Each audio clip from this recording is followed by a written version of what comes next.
галс жана бали системасы Кыргызстанга алгачкы жолу негизи 2015-жылы эле келген. Бирок ал учурдагы долбоорлор кыска мөөнөттүү болгондуктан эч кандай натыйжа берген эмес. Буга ылайык 2021-жылы Бириккен Улуттар Уюмунун эл аралык айымдар фонду, дүйнөлүк азык-түлүк программасы жана Айыл чарба министрлиги менен айыл чарбасын өнүктүрүү боюнча эл аралык ИФАД долбоорунун колдоосу менен көптөгөн айымдар айыл чарбасынын ар кыл тармагында ийгилик жарата башташкан.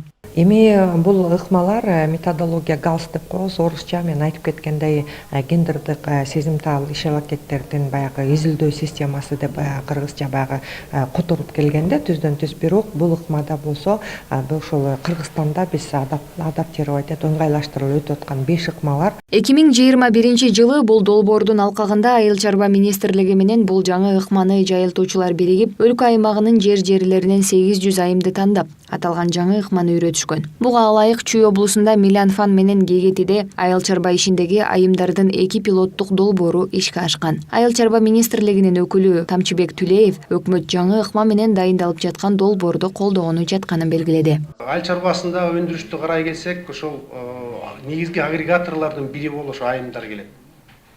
Айымдар үй бүлөсүндө алдыга түртүп, балдарын алдыга түртүп, жолдошун түрткүлөп, жылдырып муну кылалы, тигини кылалы дегенде, бул өзгөчө бир ошол гендердик теңдикти, чечим алууда теңдикти көрсөтөт да. Бирок муну кантип бекитебиз?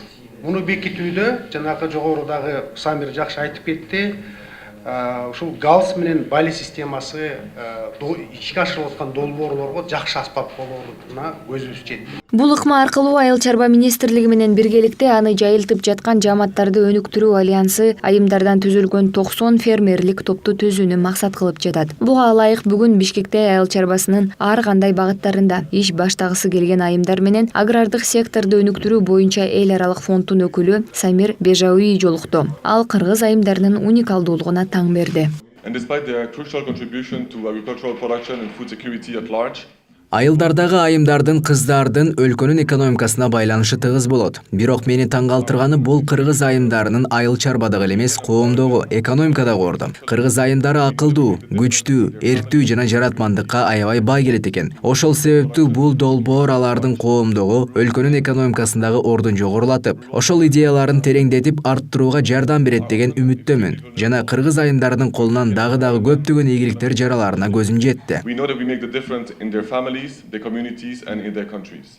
Бүгүнкү жыйындын жардамы аркылуу жамааттарды өнүктүрүү альянсы менен Айыл чарба министрлиги 8000 айымды бул долбоорго тартып, айыл чарба багытындагы ар кыл проекттерди жүзөгө ашырууга көмөктөшүүнү тилек кылууда. Буга ылайык 2023-жылга чейин айымдардын жардамы менен Кыргызстанда 28000 жаңы жумуш орunu түзүлөт. 100 ишкана бизнес планды даярдоого мүмкүнчүлүк алып, 34000 адам мал чарба азыктарынан кошумча киреше таба алат. Бул Кыргызстанга жаңы кирип жаткан галс жана бали ыкмасынын жардамы менен ишке ашат деп ишендиришүүдө. Айза Камчыбекова, Жантай Макенов, Пирамида.